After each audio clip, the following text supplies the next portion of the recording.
Olá, sejam muito bem-vindos a mais um episódio do IrisCast. No episódio dessa semana, nós vamos falar sobre a descriminalização da maconha.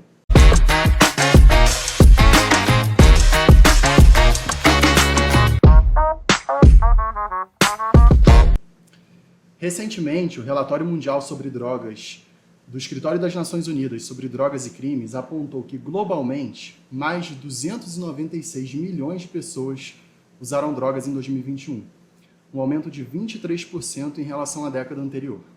Enquanto isso, o número de pessoas que sofrem de transtornos associados ao uso de drogas subiu para 39,5 milhões, um aumento de 45% em 10 anos. Aqui no Brasil, o Supremo Tribunal Federal caminha para formar maioria para descriminalizar o porte de maconha para uso pessoal. Contudo, paralelamente, o Senado anunciou uma proposta de emenda à Constituição para tornar crime o porte de drogas em qualquer quantidade.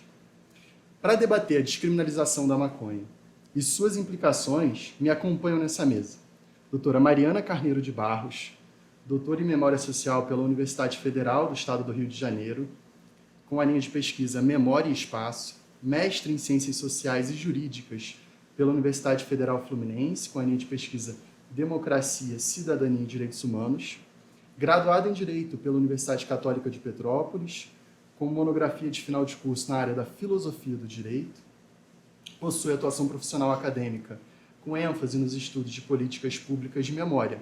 Atua como pesquisadora, associada do Núcleo de Memória Política na América Latina do Instituto de Ciências Humanas da Universidade Federal do Estado do Rio de Janeiro, é o NUMEP, e da Rede de Investigadores de Memória Política em Perspectiva Latino-Americana. Doutora Mariana, muito obrigado por aceitar o convite de participar aqui no podcast. Eu agradeço demais o convite, estou aqui com muito prazer, com muita felicidade, disposta, a promover um debate de qualidade e também parabenizar, vocês pela iniciativa. É muito importante colocar para debate público esse tipo de tema, um tema que importa para todo mundo, importa para o avanço aí da nossa sociedade como brasileiros, como latino-americanos. Então, eu agradeço muito, vocês estão fazendo um belo serviço. Obrigada. Nós que agradecemos. Também me acompanha o doutor Odilon Lisboa Medeiros, que é promotor de justiça titular da 2ª Promotoria de Justiça da Infância e Juventude de Petrópolis, aqui no Rio de Janeiro, bem como promotor eleitoral junto à 29ª Zona Eleitoral, especialista com pós-graduação em Direito da Criança e do Adolescente pela FMP, a Fundação Escola do Ministério Público no Rio Grande do Sul. Doutor Odilon, muito obrigado pela sua participação aqui no podcast. É uma honra para mim estar aqui. Eu vi essa iniciativa de vocês nesse evento que teve aí na cidade, quando vocês criaram o podcast. Uhum. Quando eu olhei aquilo, eu falei assim, é uma ideia bem interessante, porque aproxima o povo do direito e dos temas do direito, que para eles às vezes é um pouco difícil, entender. Eu até faço nas minhas promoções, falo com meus secretários, a gente tem que fazer o mais simples possível, com menos juridiquês, para a pessoa que lê entender. Porque até quando você fala assim, o processo foi para conclusão, a pessoa pensa que está saindo para a sentença. Então, aproximar a população dos temas é sensacional, uma iniciativa, acho que pioneira e muito boa para a cidade, como geral. É um prazer conhecê-la, doutora Mariana? Prazer também, Dilon. Então, para começar esse debate, eu acho que a gente precisa pontuar o seguinte. Esse é um debate que envolve e mobiliza diversos setores da sociedade. Por isso, eu acho interessante a gente começar com a seguinte pergunta. Eu vou perguntar primeiro para o doutor Odilon. Doutor Odilon, sob qual prisma a legalização ela deve ser analisada? Porque nós temos o prisma político, nós temos o prisma religioso, nós temos o prisma da saúde pública. Todos os setores da sociedade querem dar um pitaco. Na sua visão, qual seria o prisma? Na verdade, o que eu acho é que a gente sabe que cada setor desse tem uma forma de encarar. Eu não é por ser promotor de justiça que eu sou contra uma legalização. Até, por exemplo, vou te dizer que eu sou contra, por exemplo, reduzir a maioridade penal, porque eu sei que não vai funcionar. Quando eu falo que não sou a favor, é por uma questão de reflexão. E não uma questão de reflexão por um prisma religioso ou por um prisma institucional, nada disso, mas por um prisma da prática, do que é Brasil. As nossas instituições, infelizmente, são muito fracas. Hoje em dia, se você perguntar a qualquer pessoa qual instituição você confia, provavelmente ninguém vai dizer absolutamente nada. Então a gente tem um problema de Brasil que é enorme. E não é um problema de Brasil, veja bem, quando eu falo problema de Brasil, não é um problema de Brasil associado à política ou ideologia A, B ou C. É um problema de Brasil enquanto estrutura. Por exemplo, países como Uruguai, Portugal, que legalizaram a droga. Portugal até tem um sistema que é bastante interessante. Mas esses países, veja bem, Portugal tem 10 milhões de habitantes. O Uruguai tem 3 milhões. O Rio de Janeiro tem 16 milhões. Então, quando você vê o Brasil inteiro, são 200 milhões de habitantes, e um território continental. A gente não tem estrutura. A gente não tem estrutura para monitorar o país inteiro. A gente não tem nenhuma estrutura para monitorar o país inteiro. Em Foz do Iguaçu, eu fui cruzar a fronteira para ir para a Argentina. Quando você vai para a Argentina, a aduana da Argentina te para, revista teu carro, faz um monte de coisa. Na do Brasil, você entra e sai, eles nem olham para você. Eles estão lá conversando e nem olham para você. Parece que não tem. Então, assim, não existe uma estrutura que possa sustentar a droga sendo comercializada pelo Estado ou por farmácias como em Portugal. A estrutura é muito complexa num país desse tamanho. Perfeito. Então, assim, para ver se eu entendi bem, você diz basicamente que importar uma solução de fora não seria... Não funciona para cá. A gente não pode comparar o que funcionou, por exemplo, nesses países que liberaram a droga, que são países pequenos, com o Brasil. No Brasil. Por exemplo, uma situação prática, tá? Eu planto, porque se eu legalizar, eu tenho que ter uma cadeia de produção. Tem que plantar, transportar, para chegar no distribuidor final.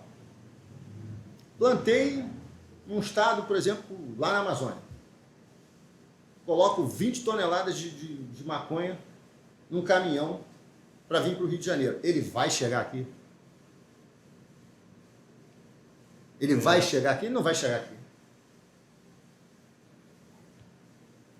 Tem que ter escolta, tem que ter... Mas não tem estrutura para isso. É. Não tem estrutura para isso. O país não tem estrutura para isso. Doutora Mariana, você quer pontuar sobre isso? Porque quando a gente pensa sobre... Eu acho que é importante a gente sempre pensar, também esclarecer as terminologias, né? Mesmo porque a gente vai estar cumprindo esse serviço aqui. E aí eu pensei muito, né, quando fui convidada aqui para participar, sobre a descriminalização da droga. E aí a gente precisa ter essa diferenciação bem clara, né? Que a gente está numa etapa no Brasil de descriminalização. A gente ainda não passou para a etapa seguinte, que corresponde à da legalização, que é exatamente a regulação, né, dessa passagem, né, de um tema que sai do crime e vai para a saúde pública. Então, assim, o tema das drogas é um tema que vai atravessar várias instituições. Elas estão no Poder Executivo, no Poder Legislativo, no Poder Judiciário, porque existem várias situações aí, né? E também tem a liberação, né? Eu não posso chegar e falar, eu sou a favor da liberação da maconha, porque eu estaria entrando, assim, num terreno um pouco complicado também. A liberação não tem regulação nenhuma, né? E nenhum produto no mercado existe isso, né? É necessária essa regulação. Então, diante realmente dessa falta de estrutura que o país possui, né? E é uma estrutura, uma falta de estrutura, é uma falta que a gente sabe que é uma falta ancestral, é uma falta que é produto de um processo de colonização, né? Por isso que existe toda essa sensibilidade. Primeiro, também existe essa questão de querer importar, né, um contexto muitas das vezes eurocêntrico, né, numa perspectiva que tem muitos atravessamentos, enfim, sensíveis aos nossos processos históricos. E também existe essa possibilidade, né, de também proibir o que, a meu ver, né, as políticas proibicionistas também têm um risco muito alto, porque elas negam a presença, a existência da droga. E a droga está aí, né, já há muitos anos na história da humanidade. Especificamente, né, eu pensando na maconha, na cannabis, né, esse é um processo que envolve também muitas questões de preconceito social, né, conforme a gente observa aí, inclusive em delimitar, né, o que é lícito, o que é ilícito, né. Hoje existem muito mais casos de crimes e também de situações de tragédias ou, enfim, acidentes envolvendo o uso do álcool, que é uma droga lícita, né. Então, a gente precisa ponderar todas essas relações sociais, né, que envolvem, por exemplo, o uso da cannabis e a sua descriminalização. Eu pontuei algumas coisas importantes, trouxe um dado também mais concentrado na nossa realidade no Brasil, né? A fonte eu peguei no Anuário Brasileiro de Segurança Pública. Então, hoje, a população carcerária no Brasil é de 832 mil pessoas, né? E houve um crescimento de 257% entre 2002 e 2020. Esse crescimento aconteceu. Dessa população de 832 mil pessoas, 62 pessoas são pessoas negras. 43,1% tem entre 18 e 29 anos. E esse total, né, de condenados por crimes ligados à droga são 25% desse total, né, no número de 180 mil. Então, quer dizer, a lei de drogas, no nosso contexto, ela vem sendo discutida desde 2015, né, no estudo do projeto de lei de drogas. Nós temos uma lei de drogas de 2006, e agora está vindo novamente o debate público, né, com esse tema da possibilidade, e aí é bom a gente falar, né, de reinterpretação da lei conforme a Constituição. O que se discute hoje no STF é o Instituto do Controle da Constitucionalidade, né, discutindo o artigo 28 da lei, que descriminaliza o usuário. Né?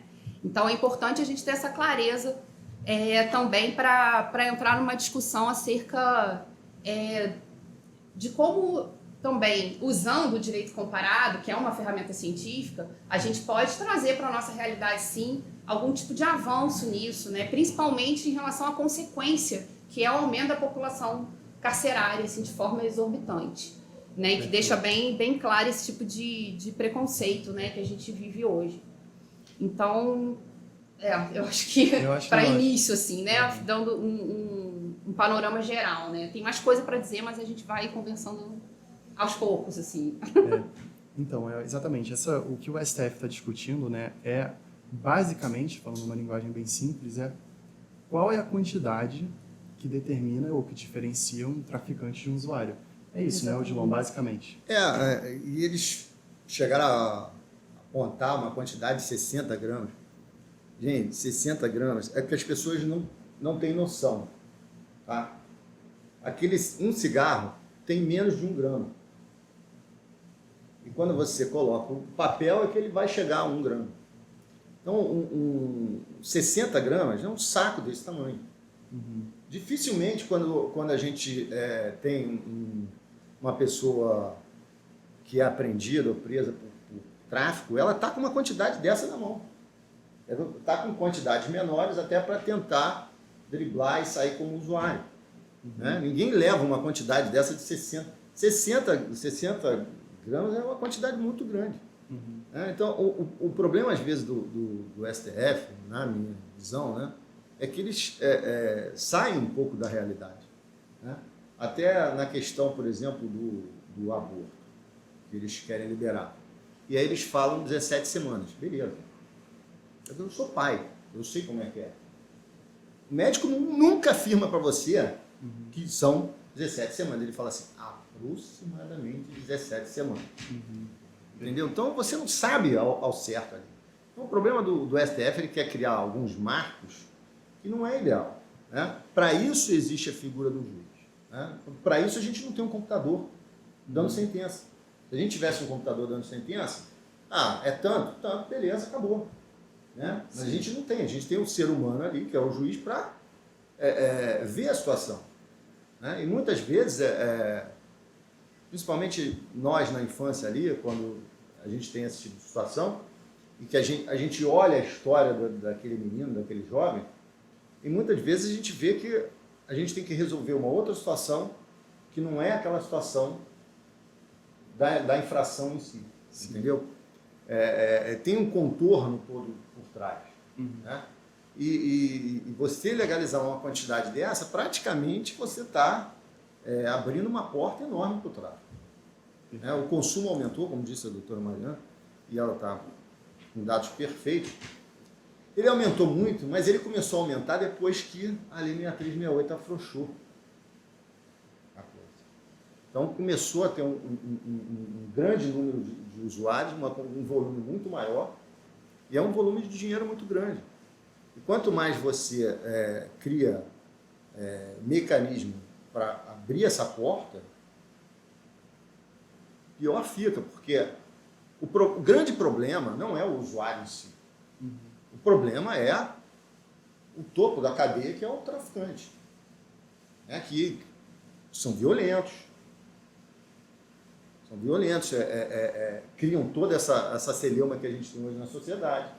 O grande mal é realmente o tráfico no país hoje. Ele movimenta tudo na volta dele. Então, assim, você criar a abertura de porta para que o tráfico consiga ficar mais forte, eu acho extremamente complicado. E aí foi isso que gerou essa reação do Congresso com essa PEC aí, não cheguei a analisar ao fundo, mas eu, de certa forma, concordo até com a doutora Mariana. Quando você proíbe de uma forma muito cogente, talvez você tenha reflexos que não sejam o ideal. Né? Mas é preciso que tenha um controle, porque a coisa mais difícil para mim hoje é ver os filhos da droga. Eu tenho lá famílias em que os pais são usuários e eles passam a viver da droga e deixam os filhos praticamente órfãos. Né? Exatamente. A pior coisa que tem, eu acho que na minha parte de infância e juventude, eu acho que a pior situação que tem é quando eu tenho que tirar um filho de dentro de casa. Às vezes é necessário, porque aquela mãe, aquele pai não tem condição de ficar com aquela criança. Mas é a pior parte do mundo, a pior parte do trabalho. E a droga se proliferando cria muito dessas famílias da droga. Né? E as consequências disso dentro das famílias são muito ruins mesmo.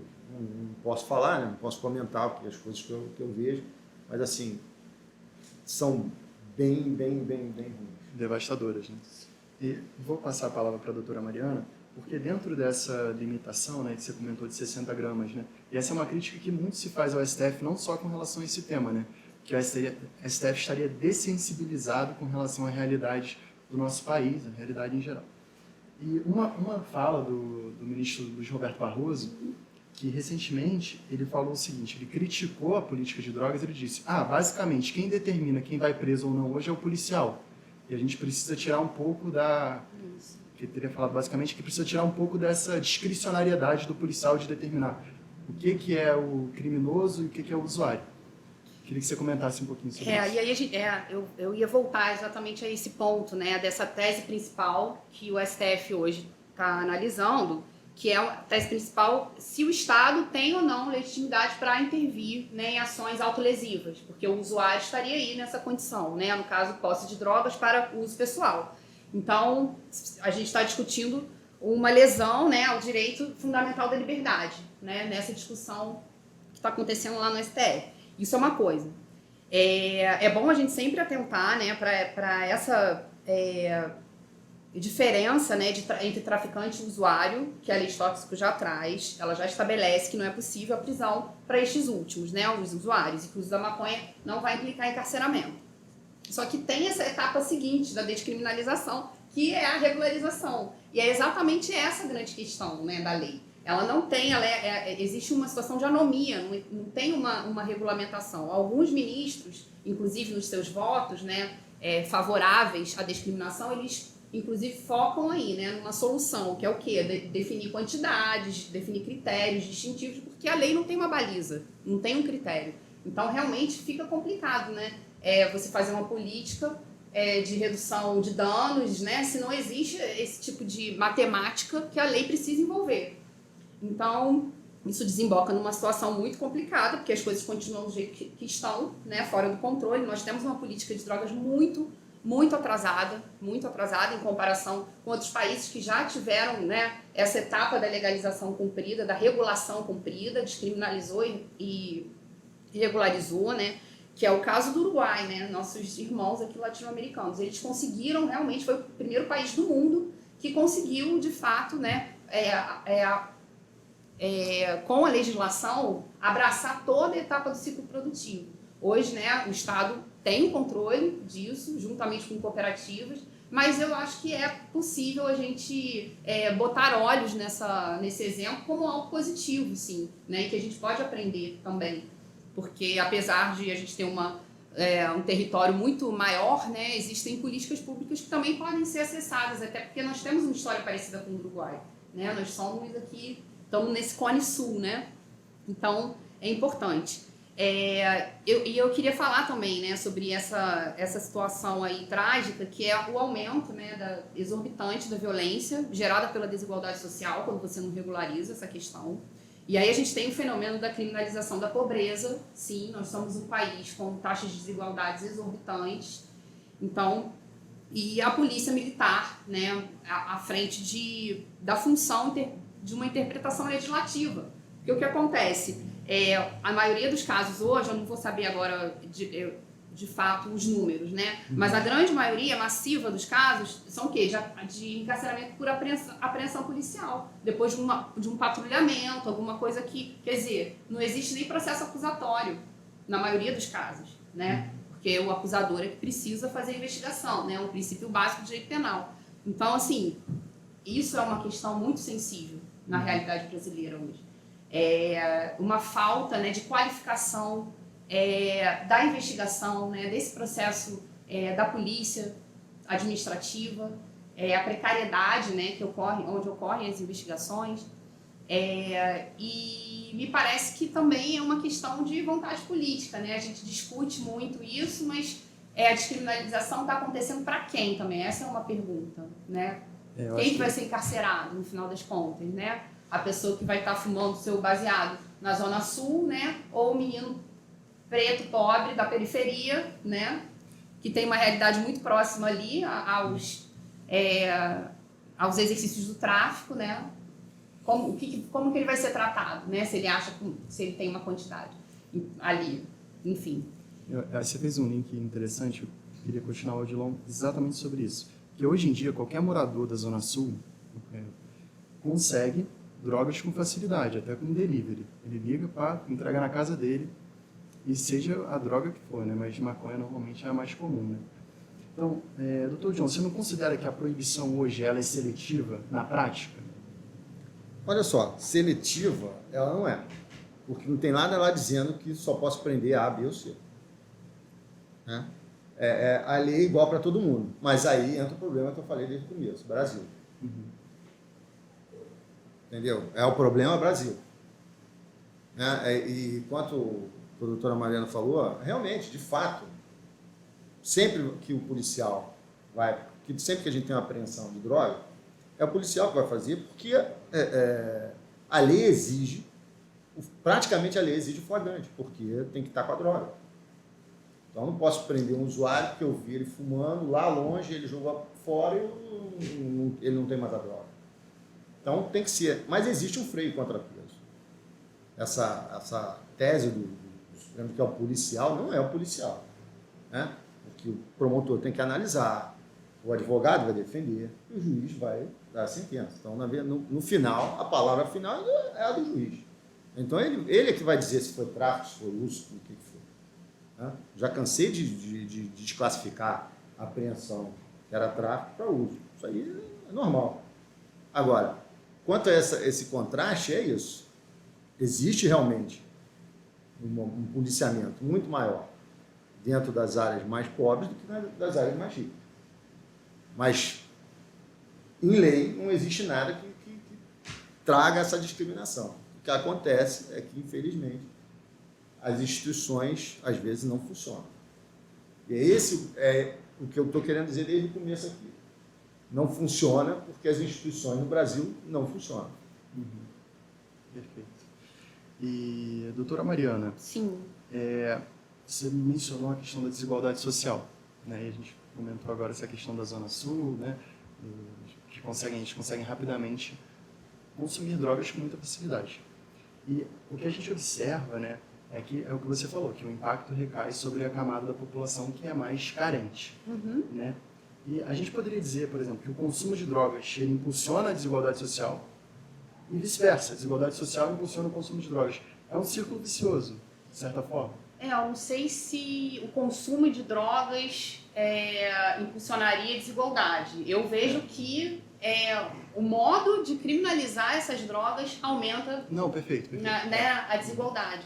Né? Eu vejo meio que aí eu entro de novo sobre a possibilidade de descriminalizar como algo urgente, sabe? Porque o tamanho de energia, né, também, e de uso da máquina pública nesse processo de encarceramento, né, que, a meu ver, e com a minha experiência, é um encarceramento seletivo. Sim, eu já trabalhei há alguns anos com a política de garantias de direitos, né, de crianças e adolescentes, e fazia visitas institucionais, enfim, às instituições prisionais, e é sensível, né? A maioria é negra, a maioria são meninos novos, meninos jovens, né? Muitas meninas grávidas também, né? Dentro desse contexto.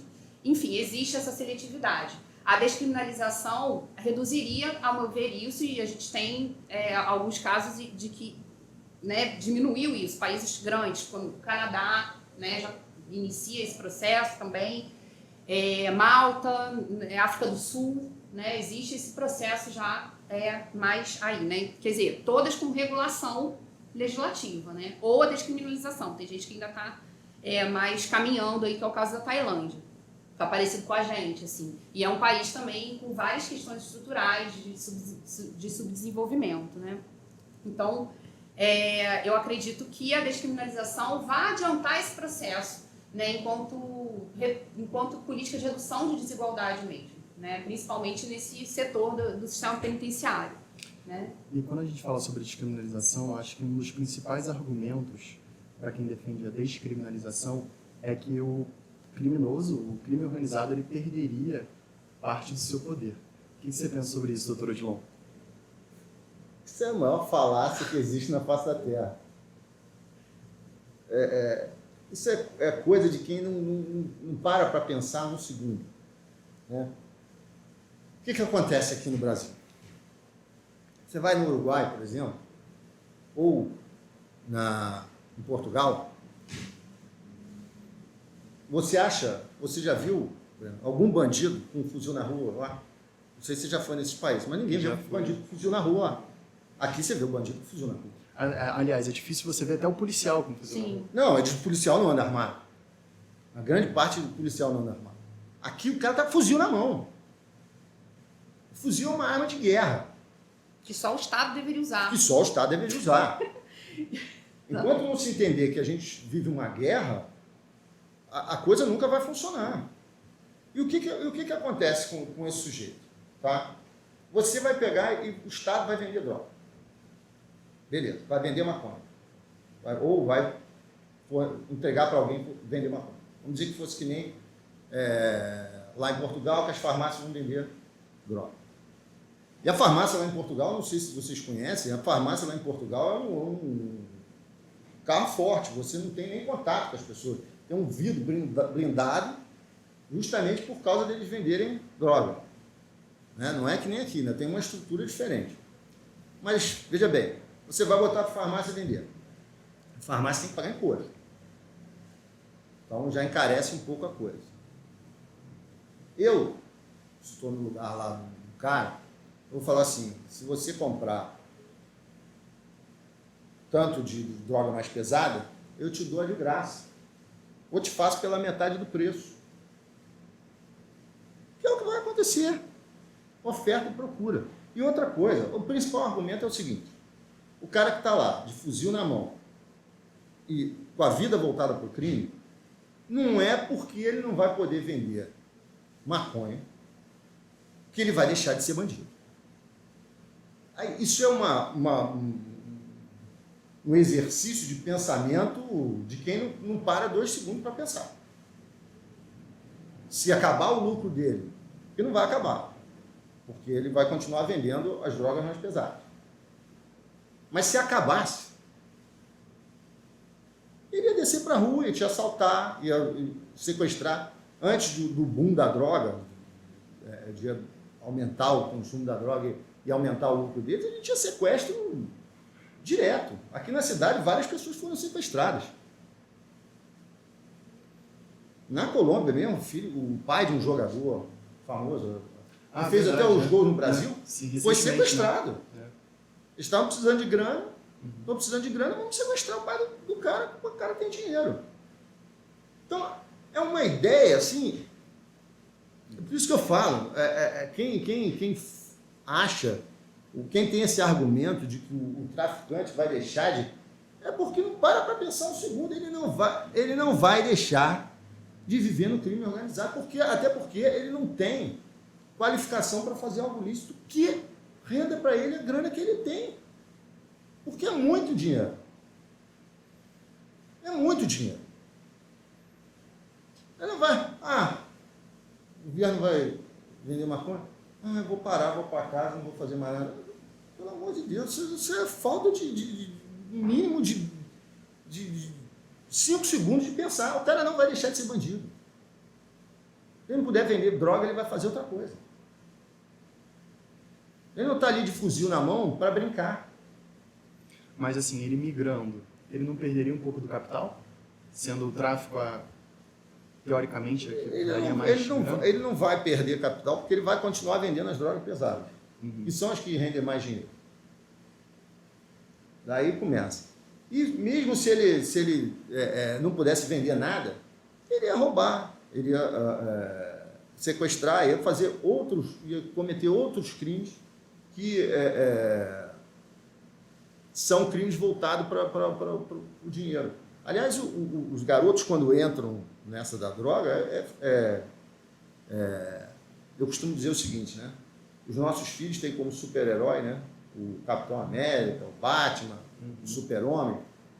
O garoto que nasce numa comunidade, o que ele tem como super-herói é o traficante. Infelizmente.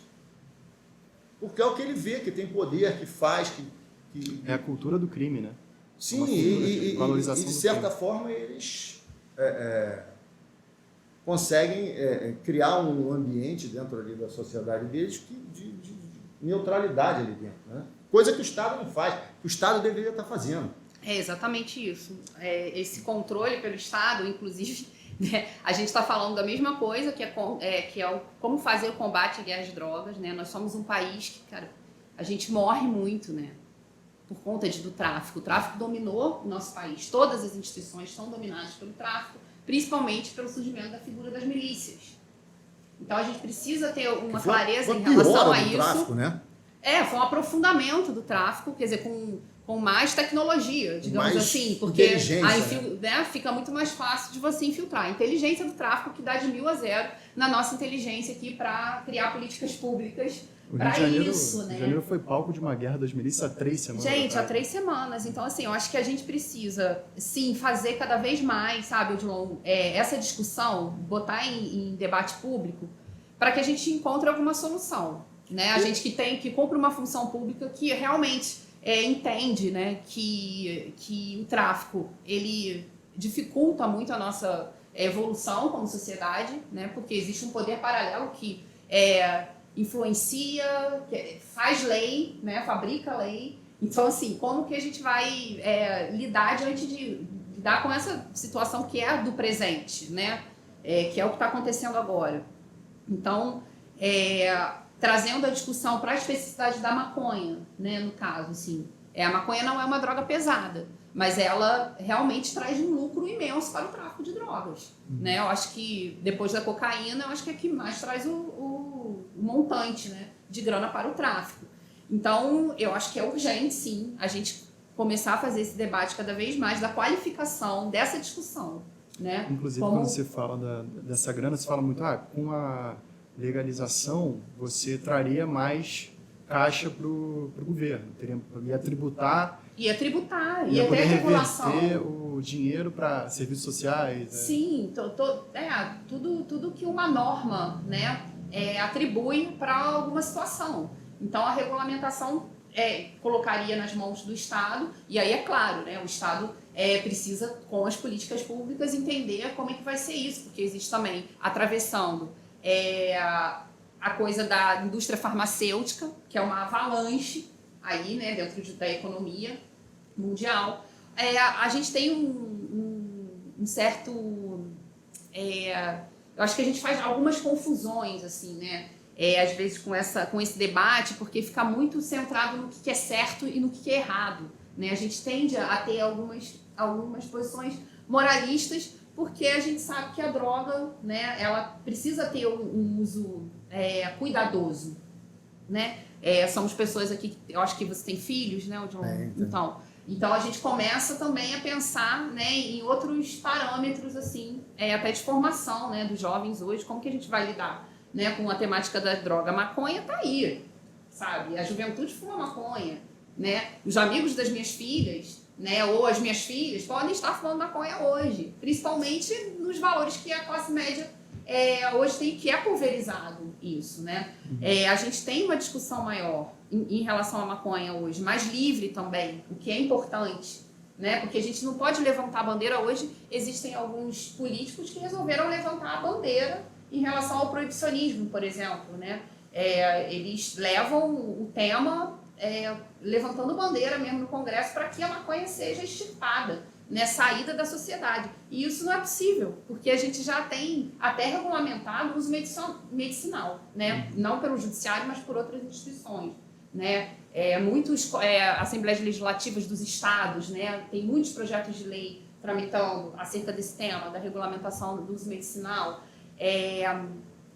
A questão também de entender os usuários como grandes protagonistas desse movimento social da descriminalização, né? Hoje é precária a política com os usuários, porque eles têm que acionar o judiciário para conseguir um conduto, para conseguir uma autorização, né, para que eles possam usar uma medicação avançadíssima, né? É muito interessante o estudo dos endocannabinoides, né, no nosso corpo. Então, assim, é interessante a gente trazer até assim, o que é a maconha, a definição da maconha, né? Eu trouxe uma definição aqui interessante, que é do Cristiano Marona. Ele é advogado, doutor pela USP, ele é diretor de uma plataforma justa que trata desses sentidos todos, né, do uso das drogas, e é autor do livro Lei de Drogas, interpretada pela perspectiva da liberdade. É uma dica que eu dou também de leitura para todo mundo. Ele traz essa definição, né, que a maconha, a cannabis teve algumas contribuições minhas aqui também, tá? Dos meus estudos também. A maconha, a cannabis é um ser vivo, né, do reino vegetal. Ela foi domesticada pelo ser humano há cerca de 12 mil anos. Então, a cannabis hoje, como a gente conhece, a planta hoje, ela é fruto de uma rigorosa seleção genética que os nossos antepassados fizeram, né, de acordo com necessidades humanas mesmo, né? Foi descoberto, sabido que a gente tem no nosso organismo substâncias que têm correspondência com as substâncias presentes na cannabis. Então, é muito interessante, né? E a gente ainda está muito no começo desses estudos, né? Então, a gente tem toda essa questão do uso social, do uso medicinal, do uso industrial da maconha, né? O cânhamo, ele está aí, né? Quer dizer, movimentando a economia, principalmente a economia têxtil. E a gente tem essa grande questão do uso social adulto, né? Que é um grande tabu, né? E onde a gente precisa sempre se aprofundar mais, até porque a gente lida com a vida das pessoas, né? Nas nossas profissões, você muito diretamente, né, responsável, enfim, por um bem jurídico tão caro que é a liberdade. Então, eu acho muito interessante a gente sempre voltar para essa questão, assim, cabe o Estado interferir nesse lugar, né?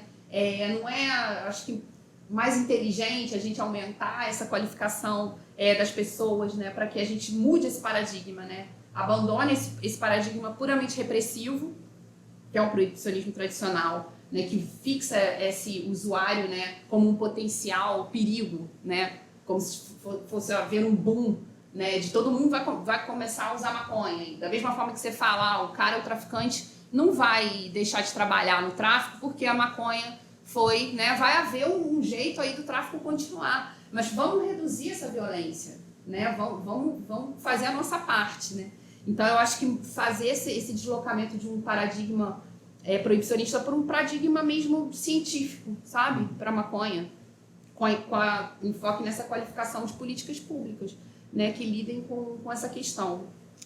E você falou muito sobre essa mistificação, né, de falar sobre a maconha. Falar sobre a maconha já é um pouco algo que move muitas pessoas, acende muito o ânimo das pessoas.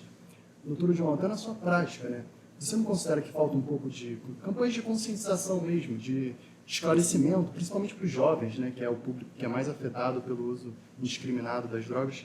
Não faltariam campanhas para alertar os jovens sobre os perigos? Não falta, né? Não tem.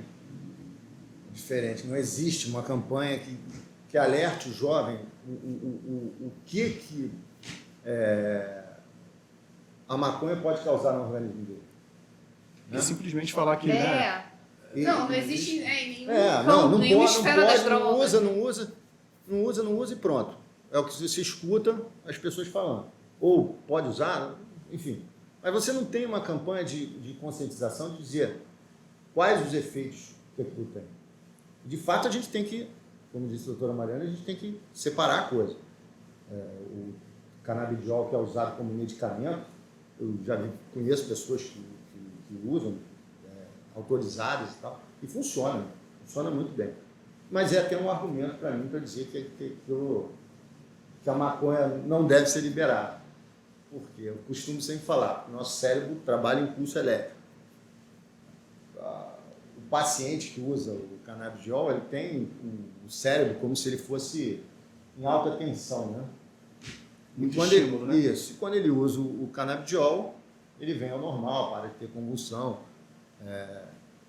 Só que, ainda que em doses reduzidas, o que a gente observa no adolescente é justamente o mesmo fenômeno. Ele começa a ficar mais letárgico. Né? E tem explicação isso. Né? Tem uma explicação isso. Até quando eu fiz a pós-graduação, uma das situações era justamente isso, e que se aplica também ao problema da droga. Um bebê, quando nasce, ele tem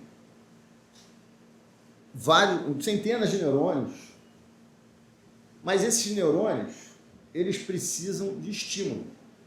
Então eu preciso conversar com aquela criança, eu preciso mexer, brincar. Cada vez que eu brinco com a criança, ele forma sinapse e aquele neurônio fica. O que não formou sinapse, a natureza, em determinado momento, tira ali. Está sobrando. Né? E o que acontece com o jovem? E aí existe um documento da Sociedade Brasileira de Pediatria que fala exatamente isso. Ele ainda está com o cérebro em formação. Um jovem, por exemplo, que está no terceiro ano, ele produz mais uma quantidade enorme de neurônios. Mas quando ele usa a maconha não deixa ele produzir sinapse. Por isso ele fica letárgico, porque ele perde. Quando fala assim, tem uma brincadeira que o pessoal fala assim, a maconha come neurônio. De certa forma é verdade. Cientificamente é verdade. Né? Porque ela não deixa formar sinapse. Né? E esse documento da Sociedade Brasileira de Pediatria diz exatamente isso. Então a maconha é uma droga que é consumida principalmente pelo jovem. Né? Uhum. É o adolescente ou aquele que acabou de fazer entre 18 e 20 anos. Então, assim, precisa haver uma conscientização de que aquilo pode fazer mal a ele. Né? Eles falam assim, é natural. Tá bom, é natural, mas tem um monte de coisa natural que é veneno. Eu acho que é aquela questão, né? O problema não é a droga em si, mas é o uso indiscriminado e inconsequente daquele... Exatamente. Se você não tem um regramento que... Não estou dizendo regramento só legislativo, não. Regramento dentro das famílias. Né? As famílias precisam conversar com os filhos.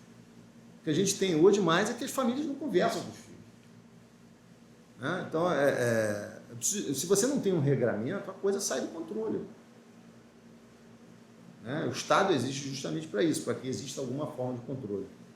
Então, assim, hoje a gente precisa de campanhas de conscientização e não é só em relação à maconha, não, em relação a várias outras coisas que permeiam a sociedade e que são deixadas um pouco de lado.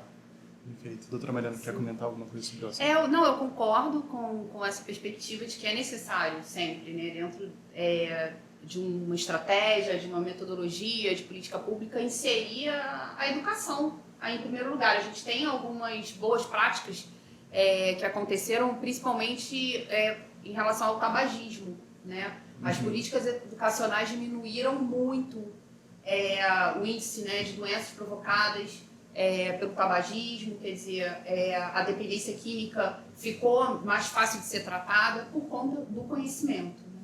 Então, quando eu trago aqui a minha perspectiva de descriminalizar, é bem assim, né, descriminalizar, mas com uma percepção regulatória. Né? Eu não almejo, nem quero a liberação de nenhuma droga aí pelo mercado, não, porque a gente ficaria num caos social imenso. Então, assim, é importante a gente tratar desses assuntos nessa perspectiva, né, de aumento da discussão, realmente desse serviço que vocês estão fazendo aqui, por exemplo, né, levar para o debate público isso, porque é um problema da sociedade, é um problema da sociedade global, né, de uma sociedade mundial. A gente precisa entender qual a nossa história, a nossa memória, né, para que diante de todos esses fatores a gente encontre um bom caminho, né, para que no caso aqui a cannabis, né, que a gente está falando, tenha um tratamento social adequado, né, e que a gente saia dessa mortandade, né, dessa desigualdade, dessa seletividade que a gente se encontra hoje. Perfeito. Olha, por mim eu ficava aqui batendo papo um tempão, porque o papo tá muito bom, tá fluindo bem. Mas a gente está chegando aqui ao final do IrisCast. Eu quero agradecer muito aos nossos convidados, doutor Odilon, doutora Mariana, acrescentaram demais, foi um debate de alto nível. E eu aguardo vocês no próximo IrisCast.